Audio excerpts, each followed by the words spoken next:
से करीब 125 साल पहले 10 अप्रैल 1912 बुधवार को 2223 यात्रियों को लेकर टाइटैनिक इंग्लैंड के साउथहैम्पटन से अमेरिका के न्यूयॉर्क शहर के लिए अपना सफर शुरू करता है।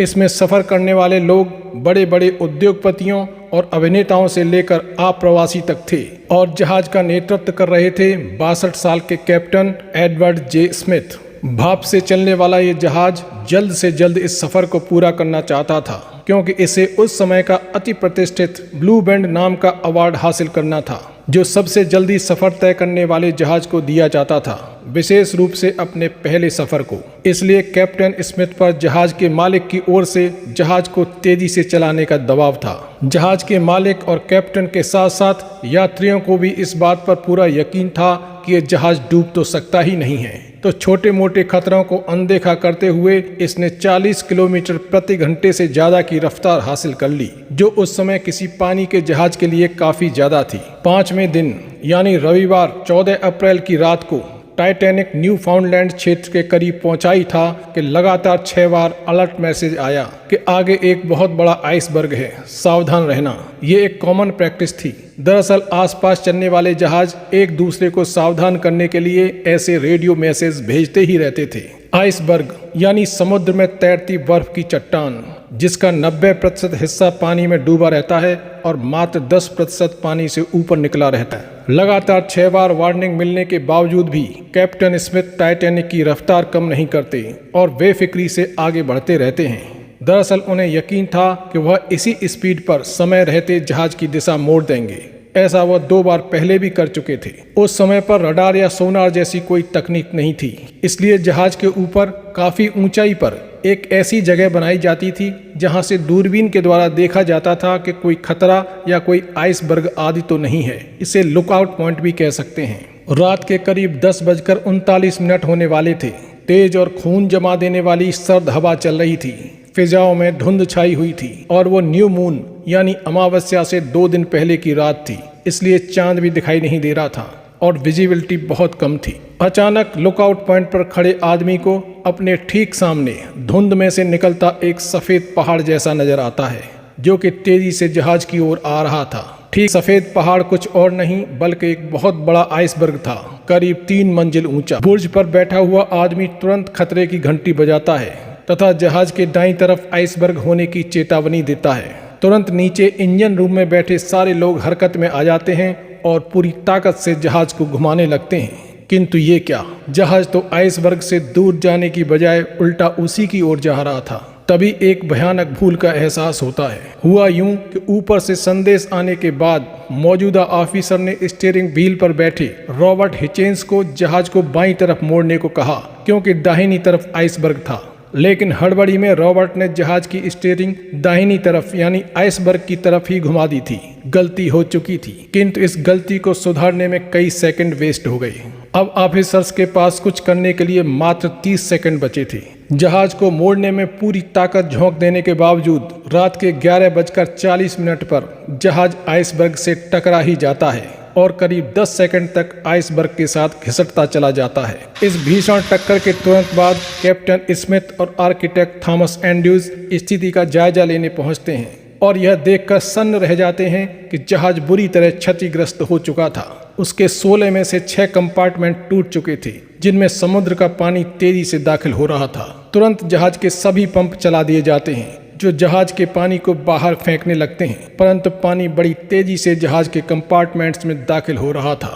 लगभग 11:40 पर जहाज डूबने लगता है। फिर उन्हें रियलाइज होता है कि अब टाइटैनिक को डूबने से बचाना असंभव है। कैप्टन स्मिथ अपने क्रू मेंबर्स को डिस्ट्रेस कॉल यानी आपदा संदेश भेजने को कहते हैं, जिससे कि आसपास मौजूद कोई जहाज उसे सुन ले और मदद के लिए आ जाए। Senior radio operator Jack Phillips लगातार एक के बाद एक डिस्ट्रेस कॉल भेजने लगते हैं, किंतु कहीं से कोई रिस्पॉन्स नहीं आता।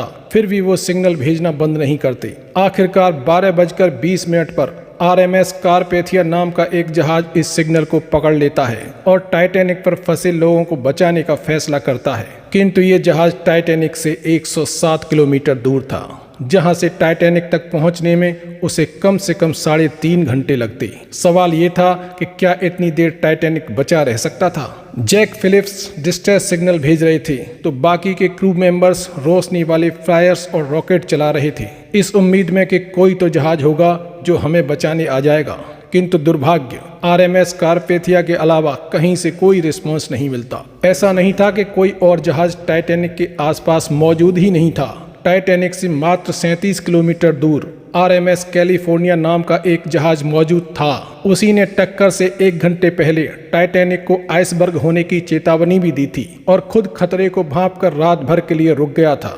उस पर मौजूद चालक दल ने टाइटैनिक से चलाए जा रहे फ्लायर्स और रॉकेट देखे भी थे और वो मात्र 1 घंटे के अंदर टाइटैनिक तक पहुंच भी सकता था। किंतु कैलिफोर्निया जहाज के कैप्टन स्टेनली ने यह कहकर इन्हें नजरअंदाज कर दिया कि यह कोई आपदा सिग्नल नहीं है। टाइटैनिक में अमीर लोग जाते हैं, वही लोग पार्टी कर रहे होंगे।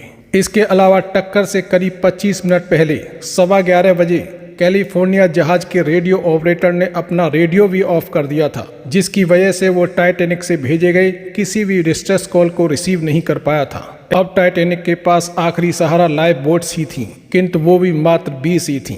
एक लाइफ बोट में 65 लोग ही आ सकते थे, जबकि जहाज पर 2200 से ज्यादा लोग सवार थे, इसलिए पहले महिलाओं और बच्चों को प्राथमिकता दी गई। एक हैरत अंगेज बात यह भी थी कि शुरुआत में टाइटैनिक में बैठे यात्रियों को कोई खास डर नहीं लग रहा था, क्योंकि उन्हें टाइटैनिक के अनसिंकेबल होने पर पूरा यकीन था। इसलिए पहली लाइफ बोट में सिर्फ 28 लोग ही बैठे। आधी लाइफ बोट खाली ही गई। 2:05 पर आखिरी लाइफ बोट पानी के अंदर उतारी गई। इस प्रकार कुल 705 लोगों को लाइफ बोट से रवाना कर दिया गया, लेकिन जहाज में अभी भी 1500 से ज्यादा लोग मौजूद थे। कुछ लोग जबरदस्ती लाइफ बोट में बैठना चाह रहे थे, तो कुछ लोग जान की परवाह किए बिना दूसरे लोगों की मदद भी कर रहे थे। कुछ ऐसे भी लोग थे जो हालात से समझौता कर जहाज में ही मृत्यु का इंतजार करने लगे। जहाज के अगले हिस्से में तेजी से पानी भर रहा था, जिससे अगला हिस्सा पानी में डूब गया तथा पिछला हिस्सा ऊपर खड़ा हो गया। इससे जहाज के सेंटर पर भारी प्रेशर क्रिएट हो गया और रात के करीब 2:20 पर जहाज भयानक आवाज करते हुए 2 टुकड़ों में टूट गया और अंध महासागर की गहराइयों में समा गया। जहाज पर मौजूद लोग या तो जहाज के साथ पानी में ही डूब गए या फिर -2 डिग्री सेल्सियस पर खून जमा देने वाले पानी में ठंड से मारे गए। इस टेम्परेचर पर कोई भी इंसान 20 मिनट से ज्यादा जिंदा नहीं रह सकता। कारपेथिया जहाज टाइटैनिक के पास करीब 3:30 से 4 बजे के बीच पहुंचा। तब तक टाइटैनिक को डूबे हुए 1 घंटे से भी ज्यादा समय हो चुका था। मर चुके लोगों का तो कुछ नहीं किया जा सकता था, किंतु लाइफ बोट्स में सवार 705 लोगों को बचा लिया जाता है।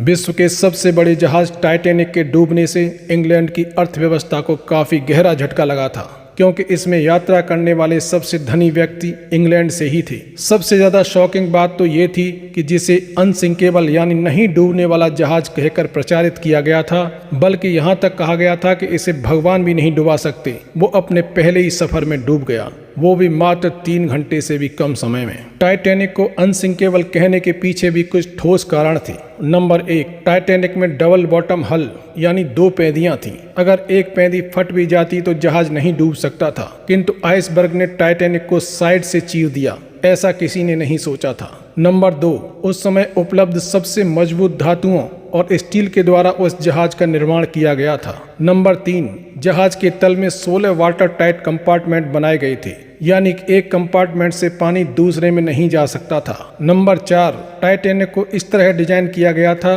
कि उसके 16 में से अगर 4 कंपार्टमेंट्स में भी पानी भर जाता तो भी जहाज नहीं डूबता। नंबर 5, और इस बात की संभावना ना के बराबर थी, एक साथ 4 से भी ज्यादा कंपार्टमेंट टूट सकते थे और उनमें पानी भर सकता था, जबकि आइसबर्ग ने टाइटैनिक के 6 कंपार्टमेंट्स को तोड़ दिया था। इतने सेफ्टी फीचर्स के बाद भी आखिरकार टाइटैनिक डूब ही गया और उसमें सवार 1500 से ज्यादा लोग मारे गए। इसके भी 5 मुख्य कारण हैं। नंबर 1, लगातार मिलने वाली वार्निंग को इग्नोर करना। नंबर 2, लगातार वार्निंग मिलने के बाद भी टाइटैनिक की स्पीड को कम नहीं करना। नंबर 3, ब्लू बैंड अवार्ड, जिसकी वजह से टाइटैनिक के कैप्टन पर जल्दी सफर पूरा करने का दबाव था। नंबर 4, डिस्ट्रेस सिग्नल का यूनिक न होना, यानी कि रॉकेट और रोशनी वाले फ्लायर्स को पार्टी के दौरान भी चलाया जाता था और आपदा में भी। अगर डिस्ट्रेस सिग्नल यूनिक होते कैलिफोर्निया जहाज के कैप्टन को कोई कंफ्यूजन नहीं होता और वो समय रहते ही टाइटैनिक के पास पहुंच सकता था। वो टाइटैनिक से मात्र 37 किलोमीटर दूर ही खड़ा था।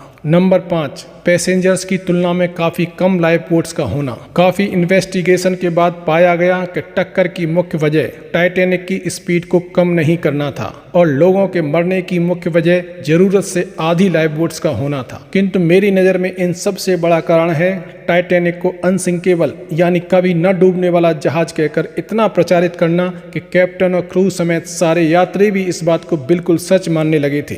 इतना सच कि टक्कर के बाद भी यात्री ये सोचकर निश्चिंत थे कि हो गई होगी टक्कर, जहाज डूबेगा थोड़े ही। इससे एक ओवर कॉन्फिडेंस पैदा हुआ जिसकी वजह से जहाज के कैप्टन ने लगातार वार्निंग मिलने के बावजूद भी टाइटैनिक की स्पीड कम नहीं की क्योंकि जहाज अनसिंकेबल था।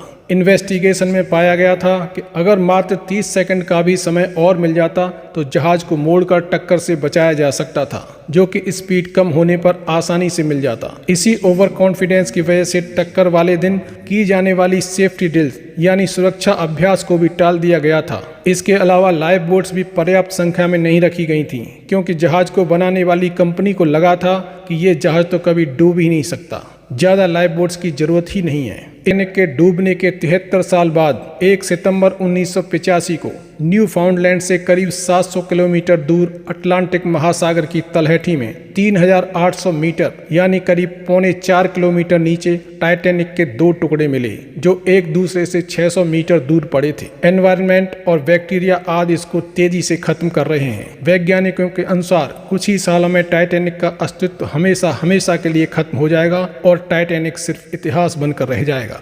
आपको क्या लगता है? कृपया कमेंट करके बताएं। धन्यवाद। जय भारत। जानकारी पसंद आई हो तो कृपया सब्सक्राइब बटन को टच करना न भूलें प्लीज।